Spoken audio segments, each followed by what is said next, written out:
Good morning, good morning. It's time to paint today. Good morning to you. How are we, everybody? The last Monday in July. Let's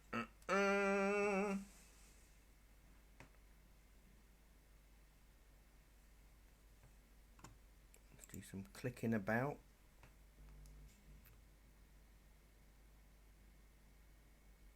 I'll have to wait. Jackie's not here yet, so because Mondays, as you know, is when we compile all of our deliveries that we get over the weekend, and either do delivering straight after this demo, or post off in the post office. So there's lots of things that we need to get done. So I'm just waiting for Jackie to arrive. Good morning on Discord, for those that are there.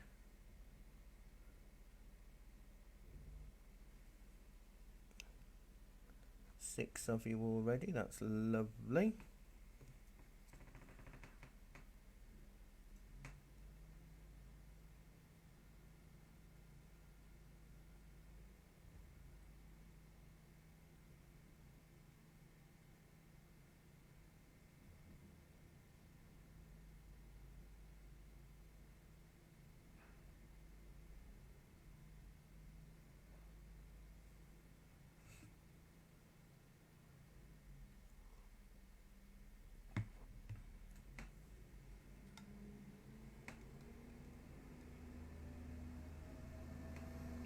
Of you, good morning.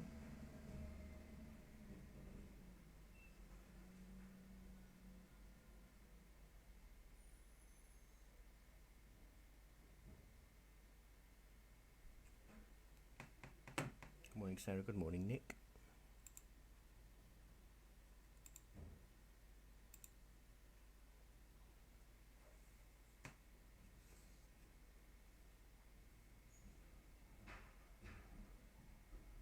Good morning, Gan.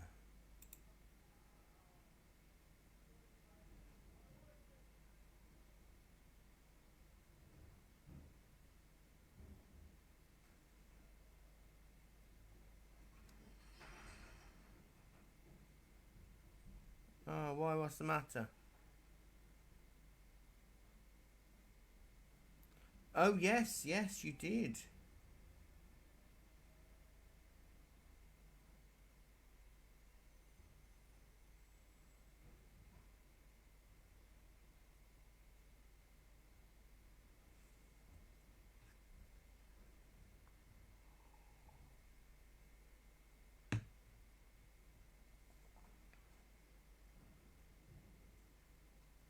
Oh, God.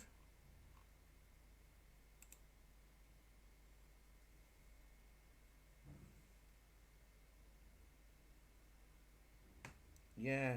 So you can't claim anything back unless the government say...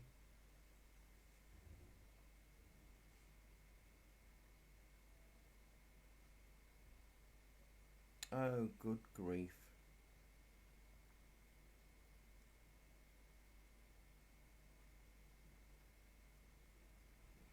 But if it's mandated that, you know, it's sort of locked down, then you'll get your money back.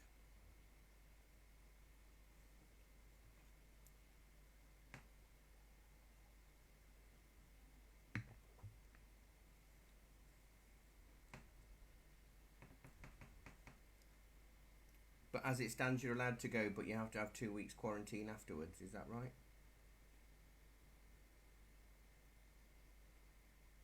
Yeah. Oh. I can well imagine. I can.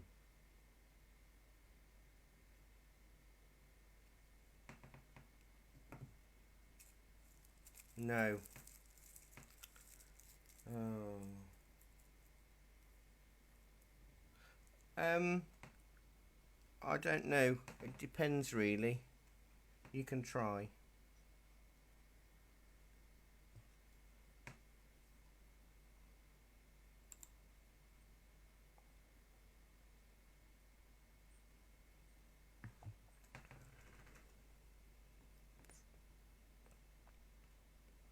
Yeah, well, I mean, Victoria's usually quite good and on the ball at replying. Whether she'll do anything.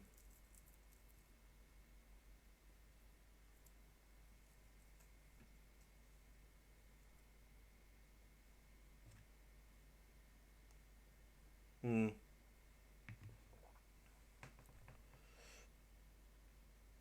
I'll wait. I'll wait. I'll wait about another minute or two. We've got 9 of you. Good morning, Marie.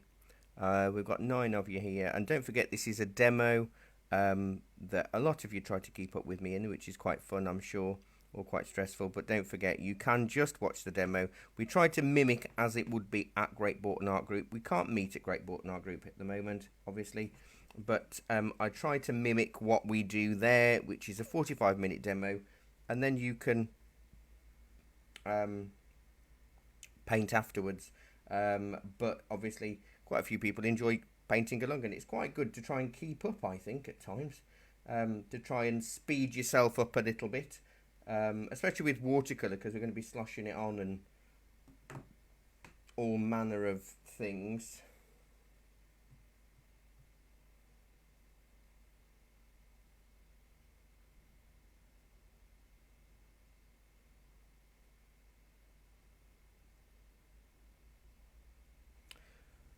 Right, so I have put the colours out that I said. I'm going to try and not use ultramarine today. So it's going to be I'm going to use phthalo blue, or you could use cerulean blue, cadmium yellow, cadmium red, and Payne's grey. So just 4 colours. It's going to be interesting, isn't it?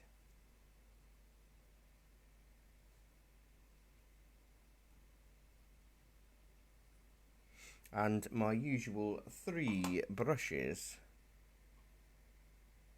No, we don't have the Chatham biscuits. That's the difference, isn't it? I have got, well, just finished my cup of coffee actually. I've just had a cup of coffee. I was hoping that Jackie would have got here by now, so I could have made a cup of tea for us both while she was getting on with the packaging of orders. But she must be running late this morning. I've just got my squirrel brush is absolutely filthy. I'm just going to change my water. Be back in 1 minute.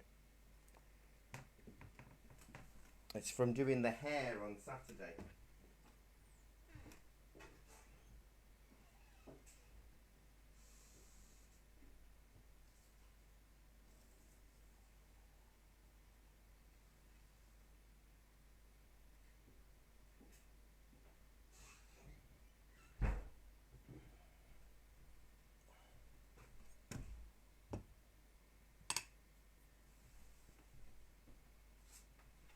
I'll just quickly show you the Saturday free class that I did.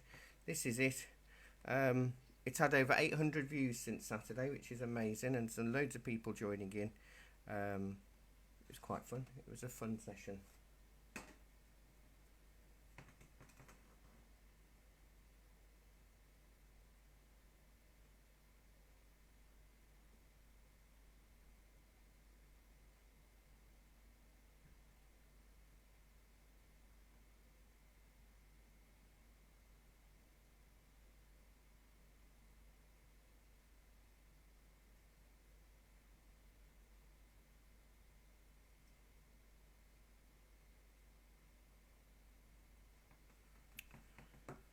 Right, so I am going to have to work quickly for this. So if you don't think you can keep up, don't try this morning. Just watch the demo, because I've got to work really, really quickly, because the water and the sky have got to be in at the same time, and there's lots and lots to do. So that's my That's my word of advice. If you don't feel confident and speedy with watercolours, watch, then do it later at your own pace, where you've seen what's coming, if you know what I mean. Right, so I'm going to wet the whole of the sky. I've got a bit of Payne's grey in here from off my board from Saturday. It's a very dark picture on Saturday, but in watercolours. Right, so I'm giving it all a good wetting.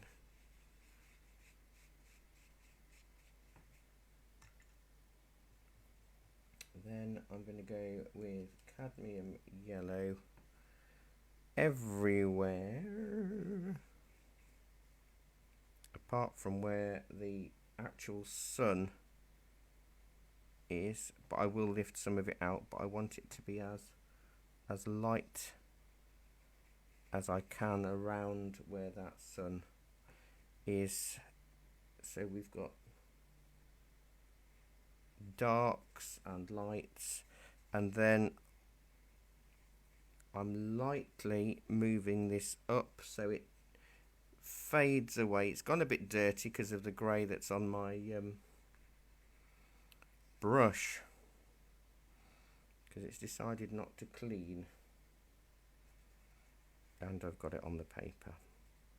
Okay, so we've got the nice yellow here. I've got a stain on the paper or something.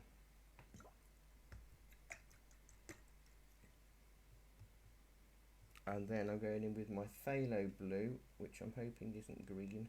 I've got a blue bit here. Right at the top. Hello, Robert, how are you? I'm very well, thank you.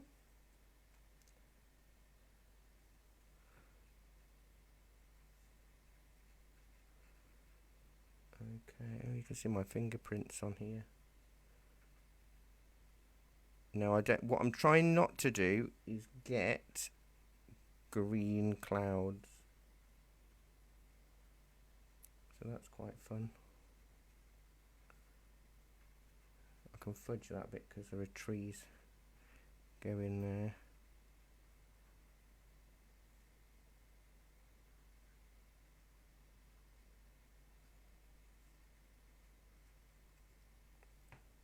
There's a little bit of blue there. I wanted to put that in just so it can swirl around and do its doings, and then I'll add a little bit of cadmium yellow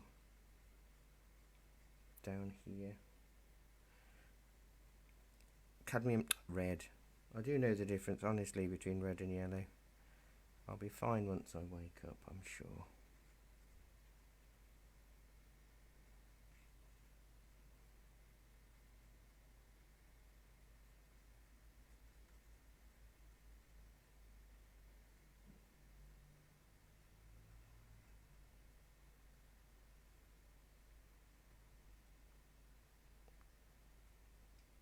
So a nice little glow now we started it. So you can see how white that white spot is where the sun is. I'm just going to try and mimic that in the water right here.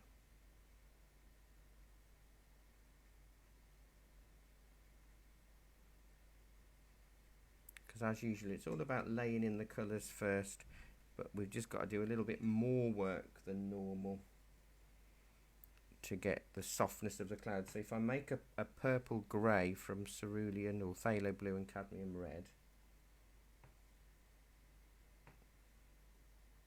like, let's put a bit more blue in and hope that my paper's still damp.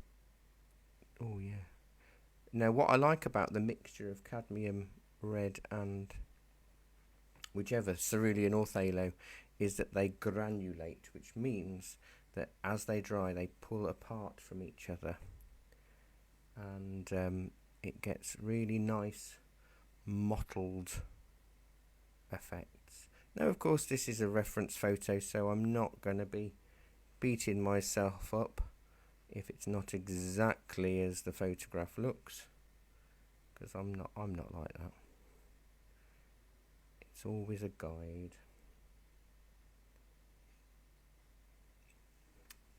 Cadmium red and phthalo blue. Yeah, we're not using ultramarine at all today. Just because I feel like it. No ultramarine, no burnt sienna. Just to show those of you that have been doing my demos and classes for a long time that I can actually survive without them. Possibly in a painting. Then there's that really darker cloud coming along here. So I need a bit more red in that one, and the reason is I can see it starting to go a sort of green-grey where it meets the stronger yellow. So if I go with a bit more red in this, it allows me to... Oh, you can see that's dry already. Look at that. Totally dry there. Let me sort of go in with a damp brush. It's actually, it's those that come into the classroom often know it's a cold room, but actually it's really warm up here this morning. It's the mugginess of the storms and what have you, I think.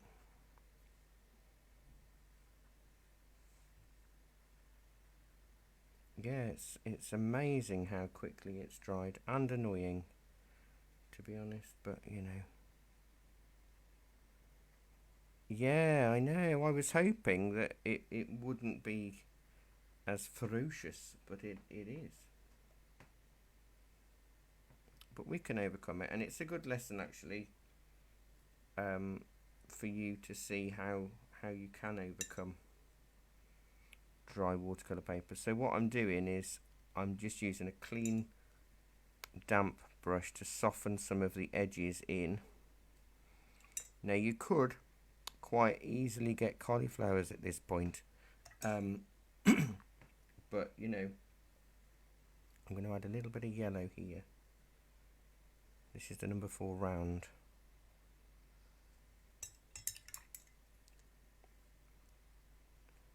And smudge those two together. Clean damp brush. So each time I want to do something, I'm going back in. Clean damp brush.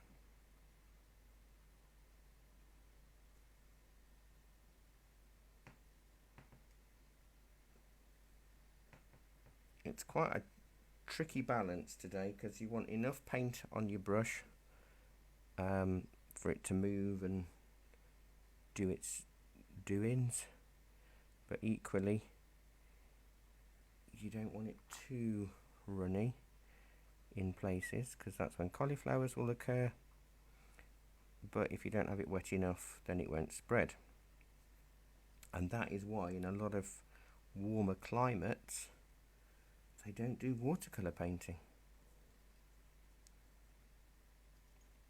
And it's probably the reason why oil painting was so popular during the Renaissance, to be honest with you, because you've even in hot weather you've still got at least a week for it to dry, rather than the I've just wondered, I was looking at my screen and I thought, what on earth is that on my white sun? Got a purple spot. I haven't, I've just flicked my laptop screen with paint. Never mind. Let's do a few of these. I've got a bit more red in my purple mix, so it's sort of like a plum colour, and I'm going to go down here now, and I'm using the number 4 round just to give me a little bit more control.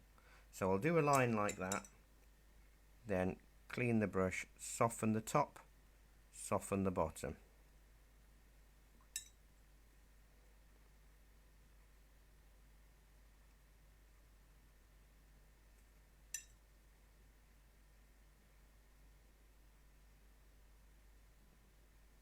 Because the way we want, the only way you can get the lights to look lighter is the darks getting darker.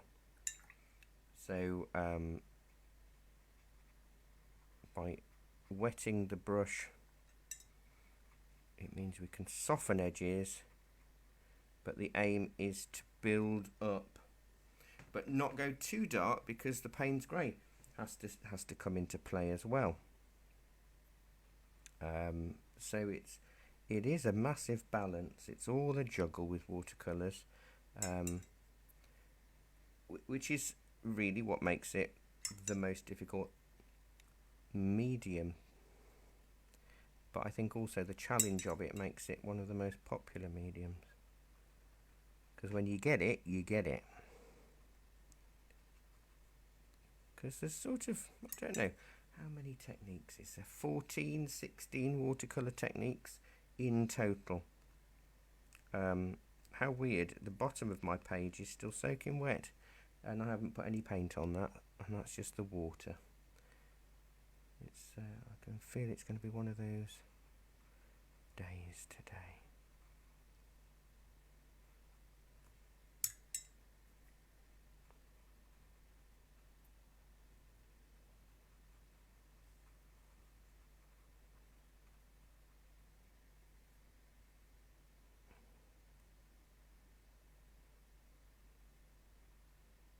So you can define shapes. So if you want harder lines, you can pop them in and then soften them at the tops or the bottoms. So it really does depend on what you want to create, if you want hard cloud lines or softer cloud lines.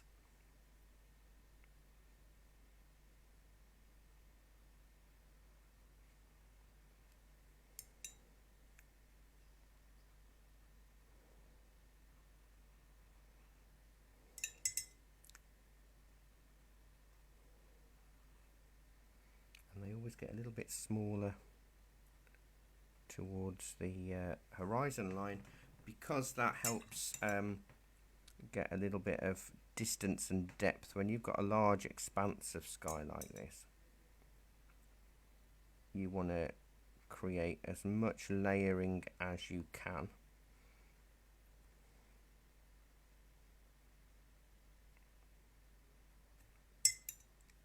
My hay fever has been horrendous over the weekend, absolutely awful, and it's not that great this morning either, but at least I can breathe, which is always helpful when you're trying to teach.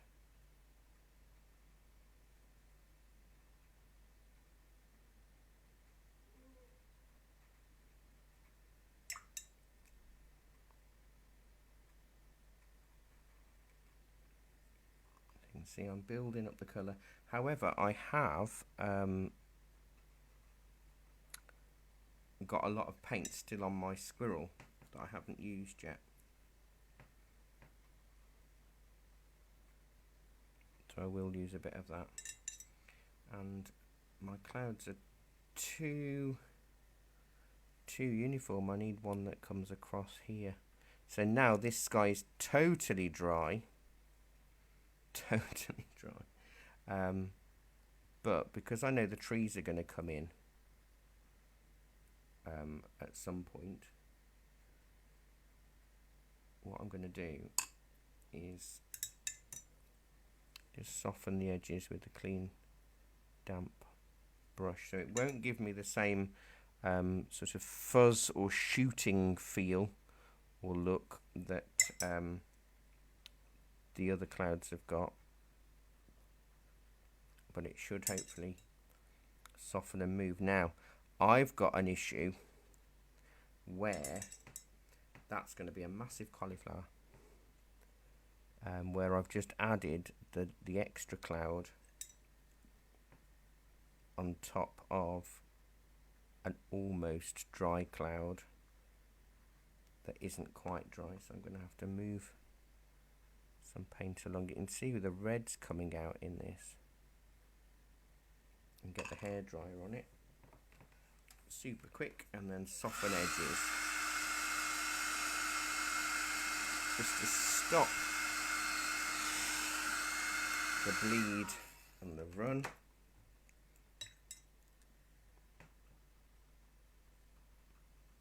How am I doing for time? Gosh, I didn't start till nearly 10 past that. That's all right. Let's add a few layers of cloud now. Let's mix up a little bit more colour, the blue and the red. And I want to add a few darker clouds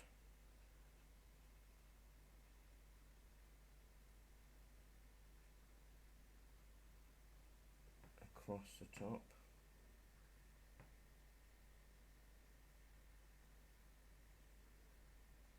Alright, I've just got to go and let Jackie in. Oh no. Just at a crucial point.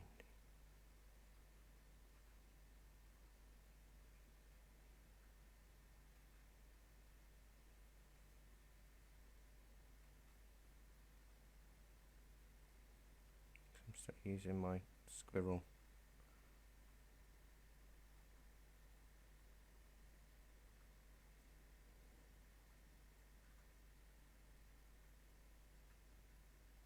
Right, back in 2 minutes.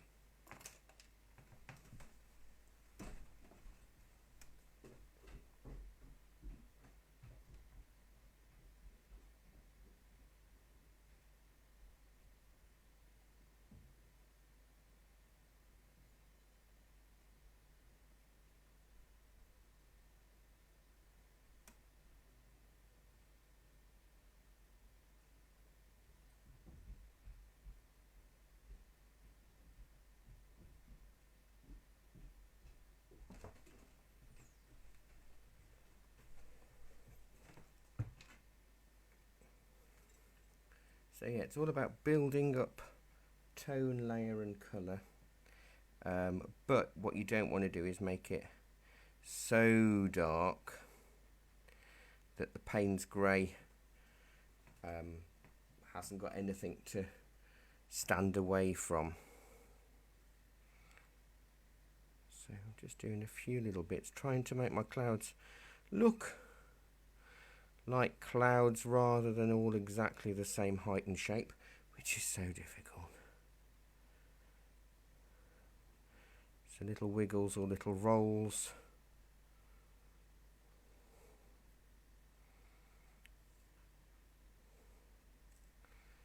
I think skies, clouds in general are tricky to do. In any medium actually, there's not a single medium apart from maybe oils. There, it's lovely to do skies in an oil paint, but you've got the downside of that is how long it takes to dry. But you are able to get more blends and that kind of thing in an oil. Right, just going to use this for the water and do little short horizontal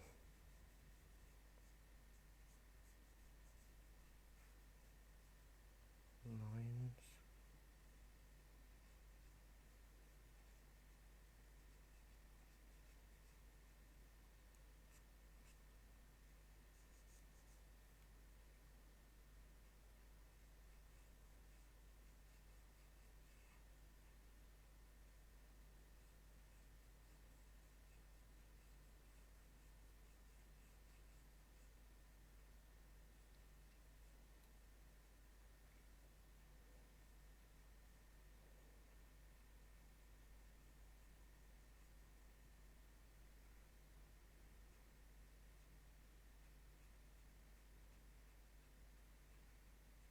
Keep them horizontal so it doesn't feel like the water's running downhill, which is also an interesting challenge, to be quite honest.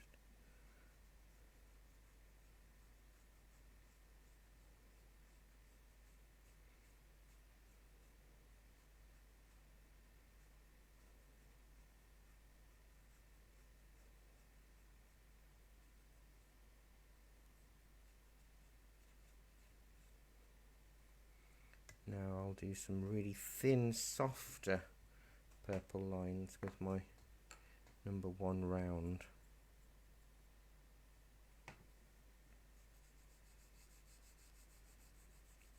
Just to link some of them together where the sun is.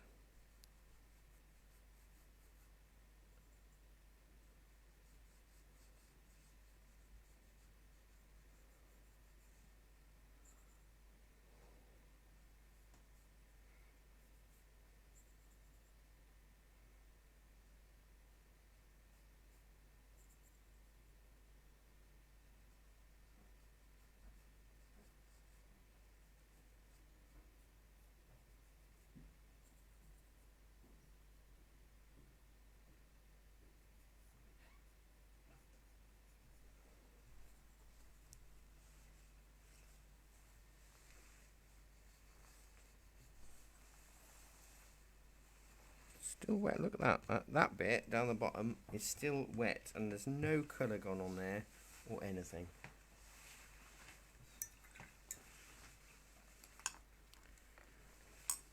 But never mind. Right. It's nearly all a bit of a Payne's grey job next. And again, we work from the back.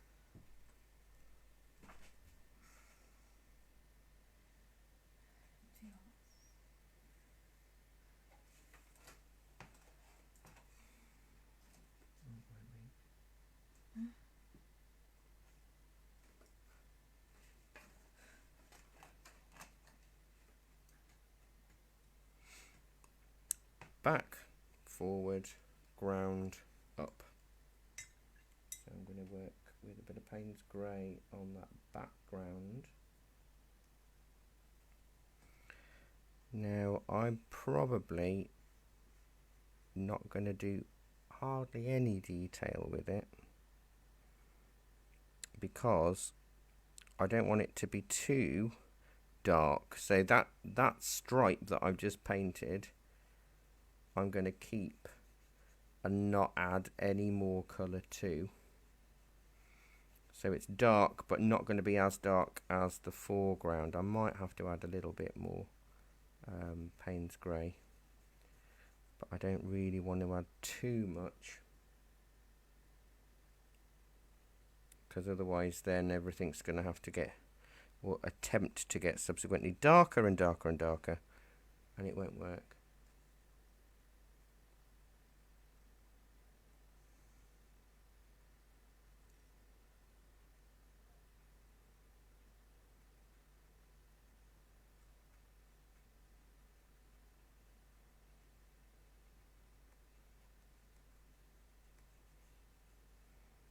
So I'm going to hopefully, by adding a bit of water to this, it'll make it feel slightly mistier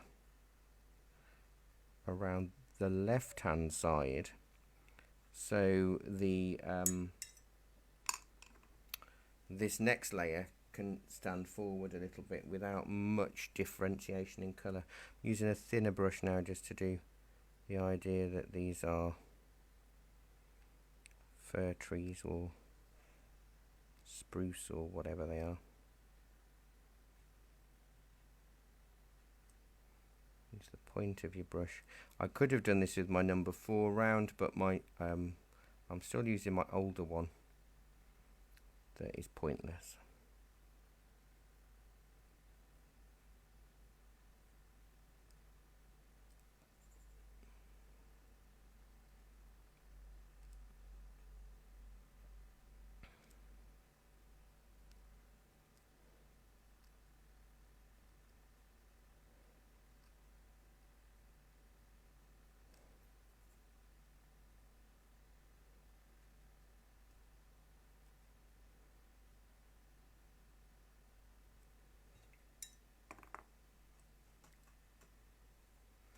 That water line's not straight, is it?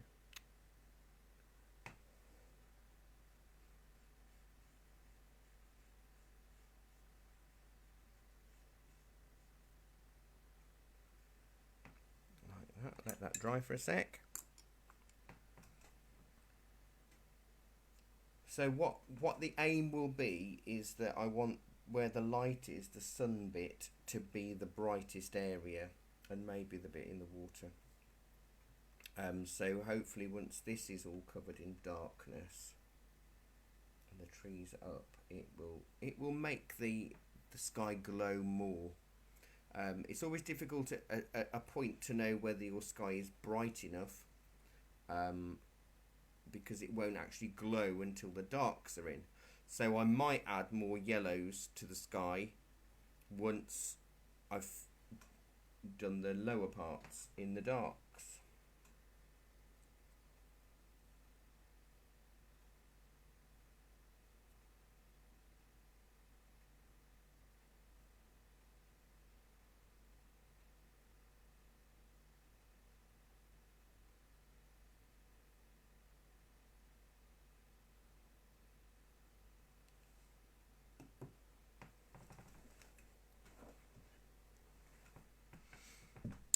then I'm going to be using my number 4 round and my number 1 detail brush for the next layer.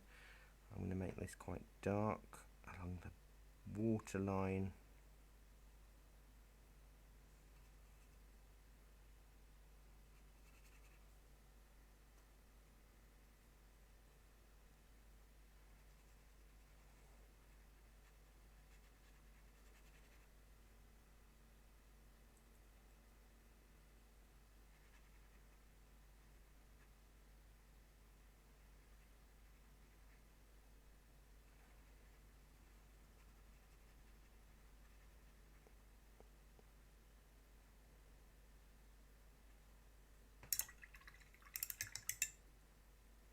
And then some good old detailed trees.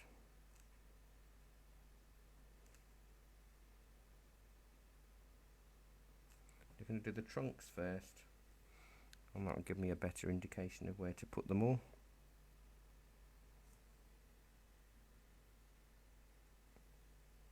Now I know we've got lots of dark foliage on the right hand side, so I'm not going to go too wild.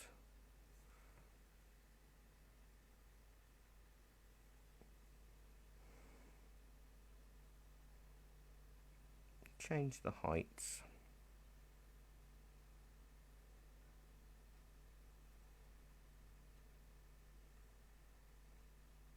And little dabs left and right, gradually getting wider. And because I'm just being quite generic, I'm not really thinking too much about the actual tree itself.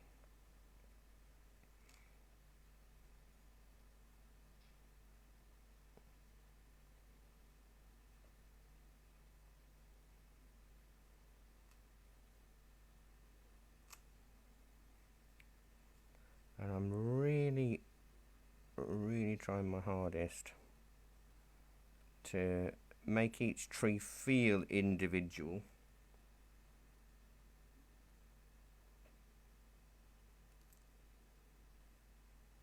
I'll zoom in a sec just so you can see how badly painted these are.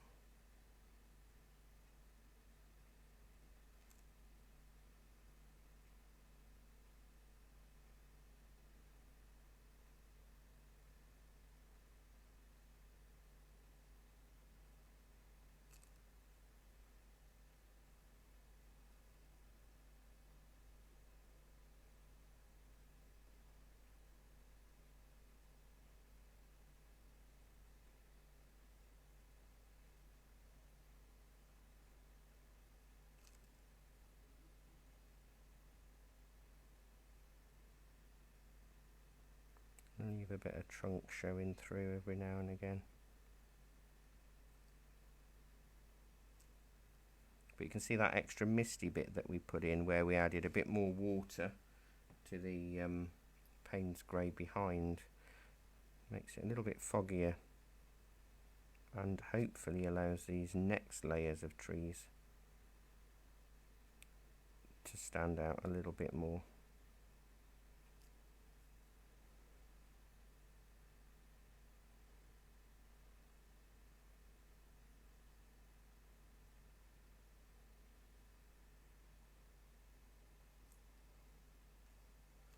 Because what I don't want is to feel like a big mass of black and then just a sticky twig shoved on the top. You want it to feel like this is a mass of, that the land might be quite a little bit lower than this. And a few lines in the water.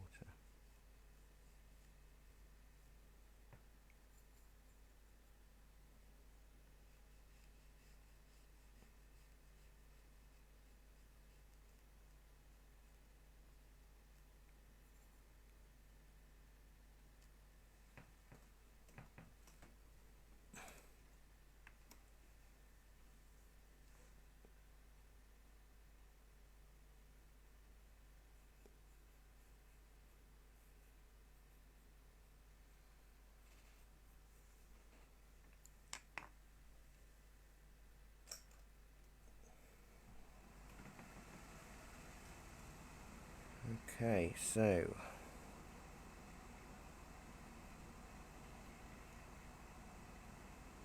again, we don't want too much detail. Too much detail on this at this point will bring it too far forward.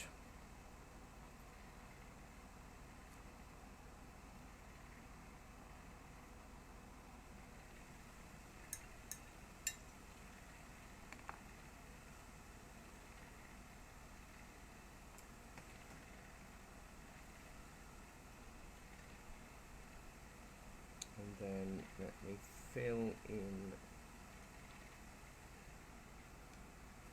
the bottom.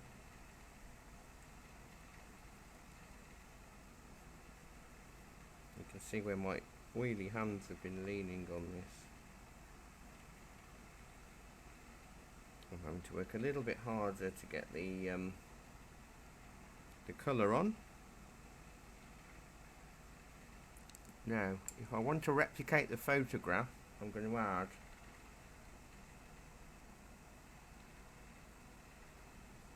a little red line in with the Payne's grey.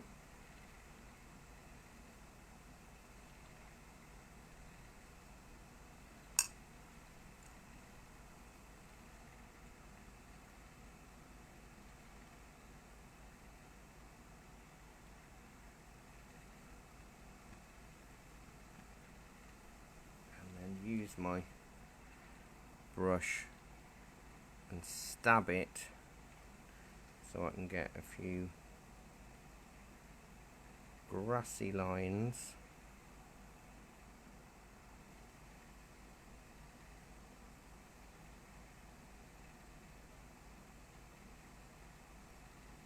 This is where these sort of squirrel brushes come into their own. Once you learn the amount of paint and water ratio,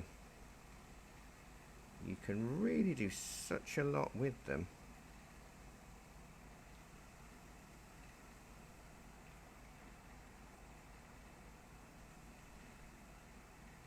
Yeah.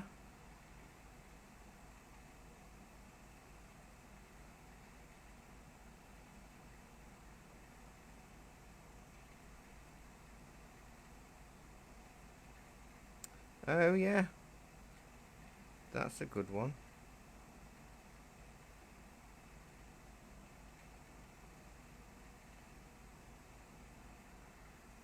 Yeah, oh that's good.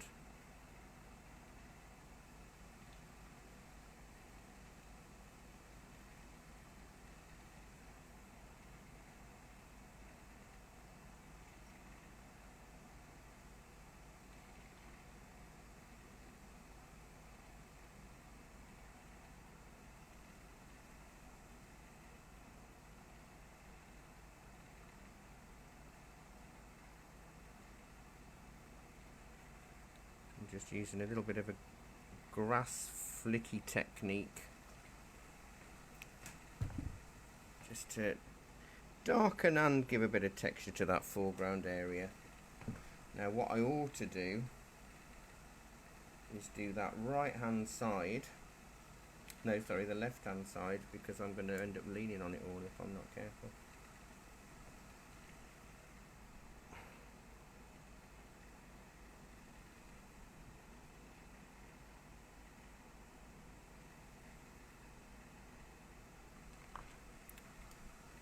So for those smaller leafy bits I'm going to use the number 4 round and paint leaf clusters.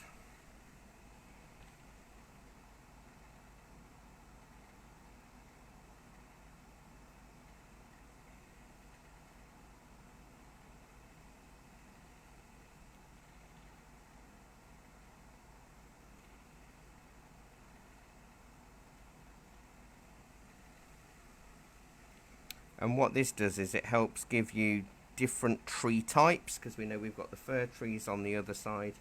And it does frame the picture somewhat. If you've got a nice pointed round brush, you can get some really lovely leaf shapes.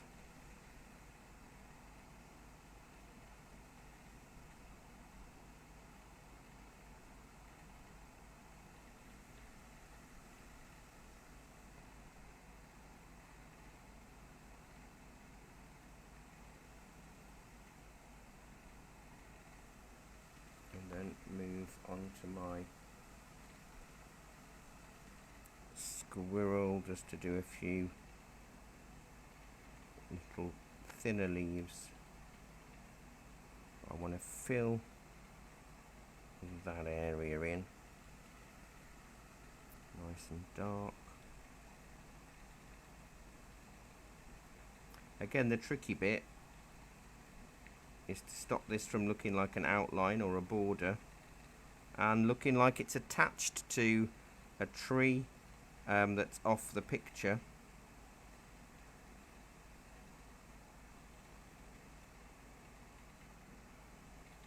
Even if it means having to go over some of the things that you've already painted.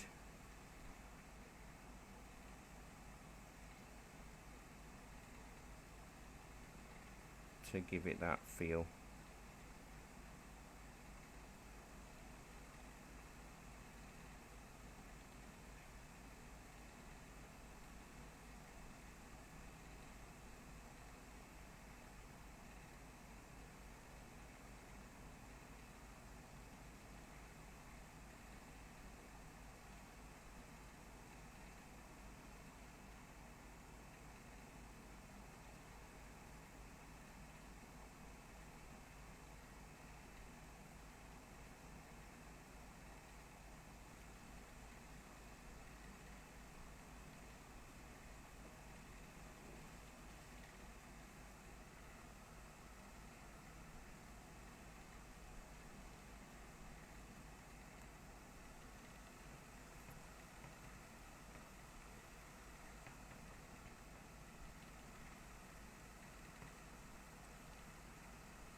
Ooh, and then we've got the trickiest bit, I think, is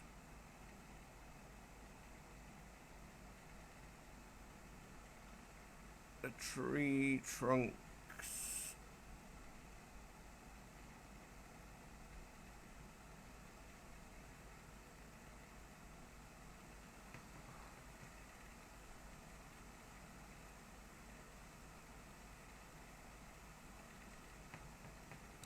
With my tile out the way and my brushes out the way, just so I can lean on this.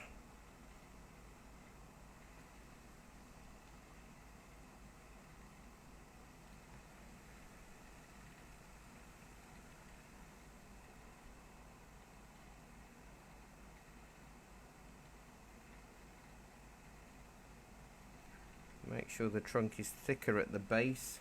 Easy to forget.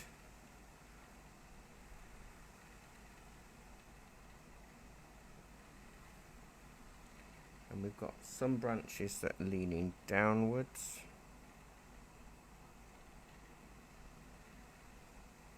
In fact, the lower ones all are.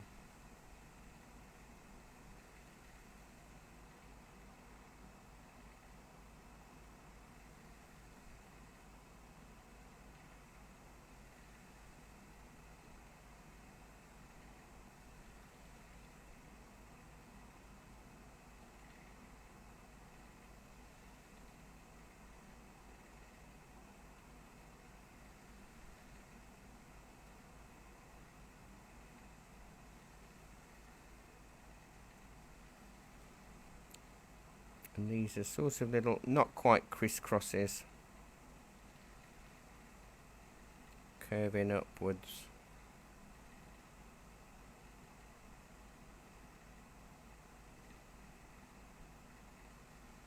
You could always draw a thin area of the branch to start with if you think it would help.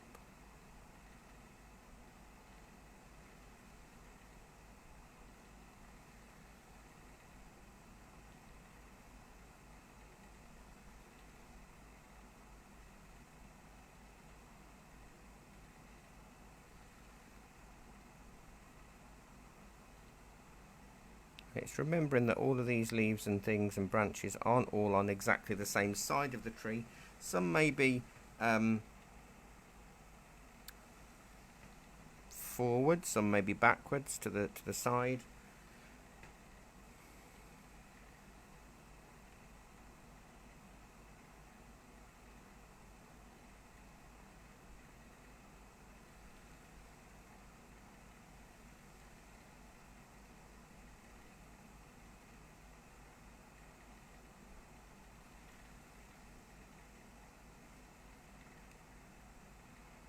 And I'm using, I could be using a detail brush, but for me, for time, I know that the squirrel can retain a lot more paint.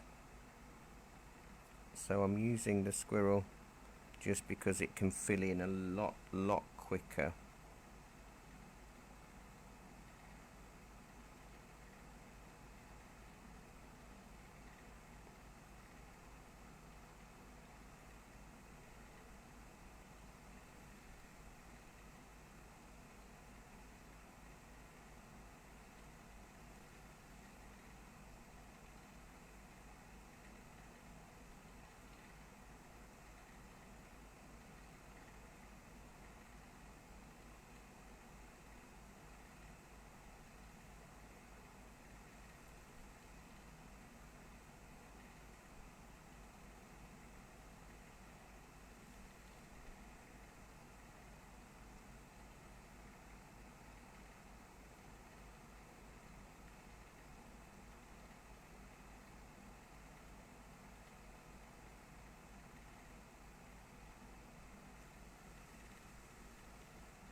But hopefully you can see how I haven't added any more yellows to the picture. But you can see how it is starting to glow more. I probably would fiddle with this a little bit more in real life. But probably not much more, to be honest. I don't... I try really hard not to over fiddle. It's really hard to get the balance, I think, with a painting. I see it. I'm a member of a lot of art groups on Facebook, and the question that is asked a lot is, how do I know when I'm supposed to finish? And that's hard, isn't it? It's hard to know when you're supposed to finish. In a class, I suppose it's when I tell you that the lesson's over, but even then, you can fiddle even more and play about. But then does fiddling enhance a picture, or can it detract? Sometimes it can do both, depending on what the image is. Well, yes, I suppose it does depend who's fiddling. Sort of with an animal portrait or something, and you want to get more detail on the feathers or fur and that kind of stuff, then yeah, I suppose fiddling works really well. But with a scene like this, I don't know. If you over fiddle, you run the risk of putting too much detail in, especially in the background area. And the trouble with that is that you'll then bring all the other stuff too far forward, and it won't necessarily be to the advantage of the picture.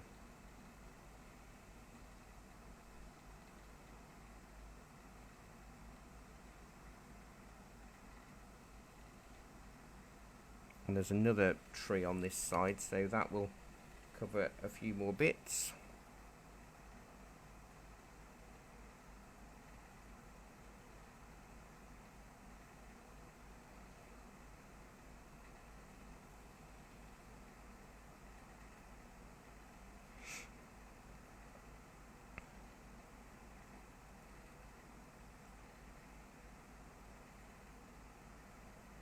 Oh gosh, 5 to 11.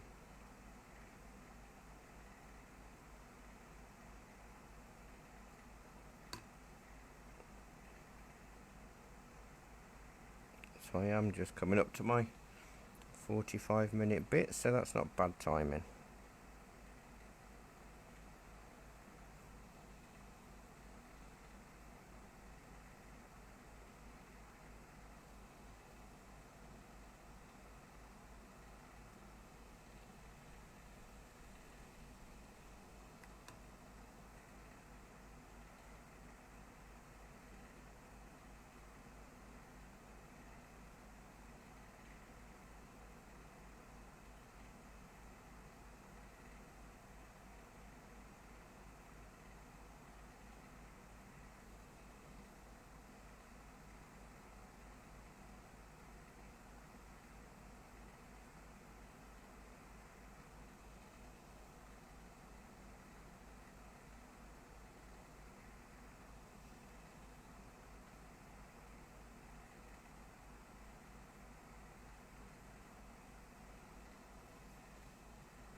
This is again a different foliage. It's not all fir trees, so these are going to be more splodgy and dabby foliage leaves.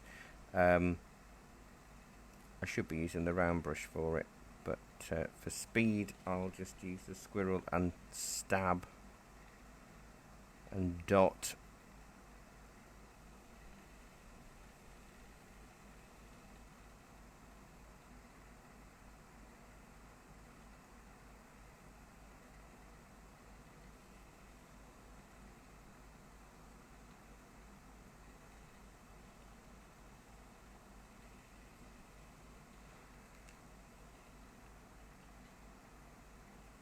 I'll put a few leaves in here, then use a thinner brush to do a few twigs and branches. I don't want to cover up all of the water though, to be honest.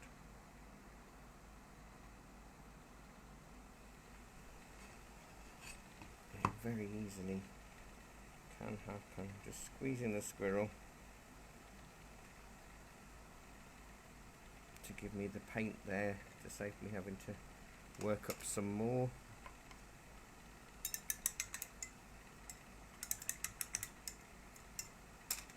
And use my thinner brush.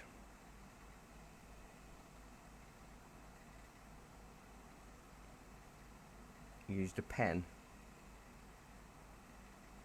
Have you cheated?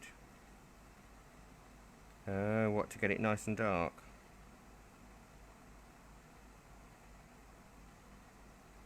Okay, bit of mixed media, nothing wrong with that. Sure it will look...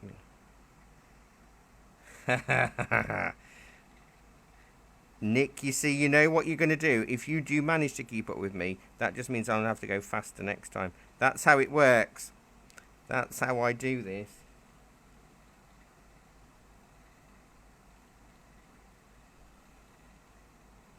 Shove it on.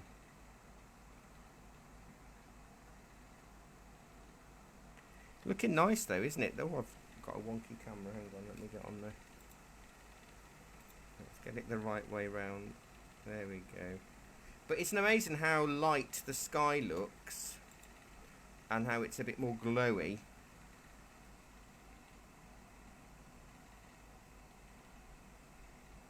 But I really am not. I don't want to do much more. He says doing much more.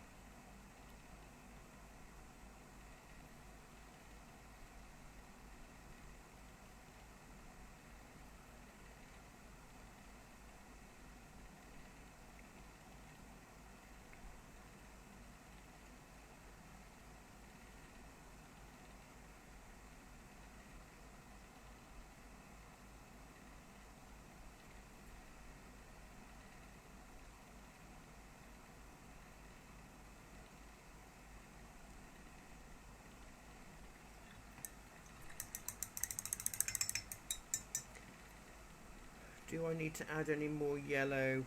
I don't know. Let's try and add a little bit around the sun area.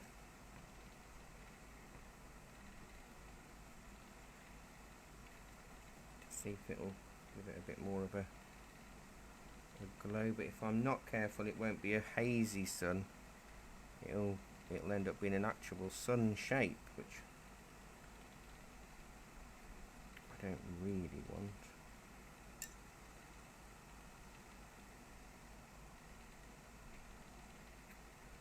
Brighten up some of the clouds with yellow, neat yellow this is,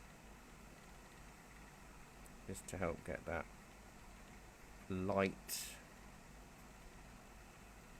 feel. It will sort of soften.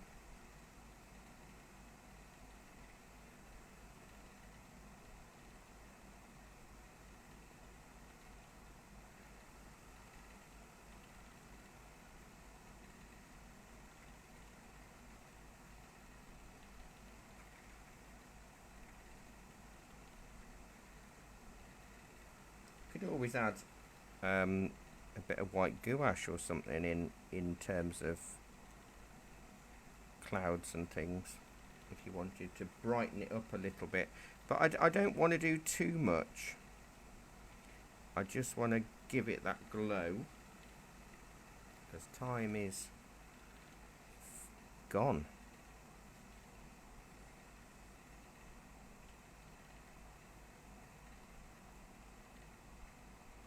I don't want to sort of pick up any of the darks and turn it all grey, which is very easily done. I might just put a little bit of yellow underneath some of these purple clouds just to make the glow feel glowy.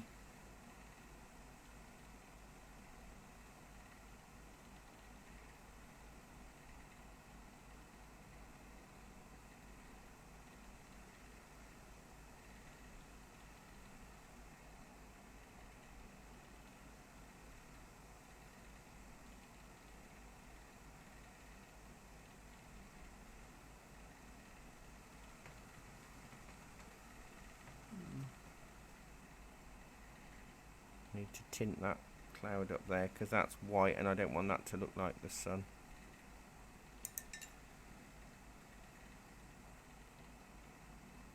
So I'm not technically fiddling. I'm just trying to add. That's a lot quicker if you did them all fair trees. Especially with the fan brush, just whop it out. Well, that's alright.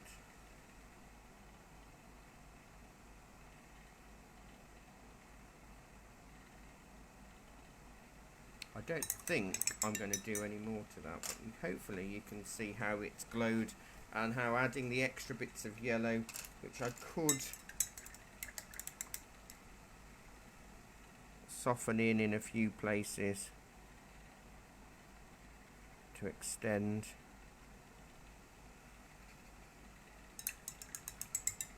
Yeah, well, it's sort of like we're able to sort of play with the light source a little bit more once the darks are on. It is really hard to see how you can do it in any other way. And just lightening, just little glow, because obviously that's where our sun's coming from.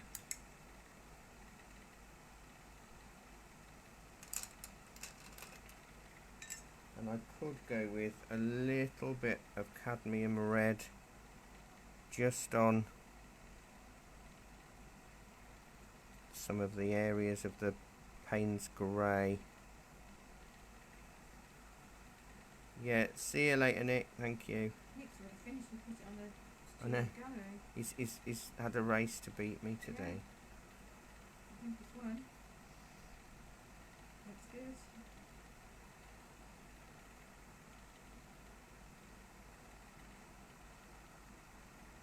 Right, definitely. I'm stopping because I'm going to fiddle. So next week, next Monday, you've got a baby chick. So a little chicken, baby chicken on black paper in acrylics. If you haven't got black paper, just pre-black your paper beforehand with black acrylic paint. So you want a nice black surface. Coming up tonight is a peacock butterfly in watercolour. Tomorrow afternoon is the moonlight over the bay, and those in the acrylic group already saw it a fortnight ago because I posted the wrong image last time. Then Tuesday evening is a lavender field at sunset in acrylics. Wednesday afternoon is a dry stone wall and tree in woodland in pencil. Thursday morning, paint like Monet in acrylics. Thursday afternoon, a brown bear in a field of flowers. Friday afternoon is Borthegest Beach and Rocks, which is credit card rocks in watercolour. Saturday is a beach scene in watercolour pencils as a free demonstration. So that's what we've got coming up in the next week. So thank you so much for your company today. I look forward to seeing what you create. Those of you that have already been joining in, or those of you that just want a little bit more time to absorb what I've done, and do it at a later date. So thank you so much for joining in today, and take care, and I'll see you all again soon. Thank you. Bye bye everyone. Bye.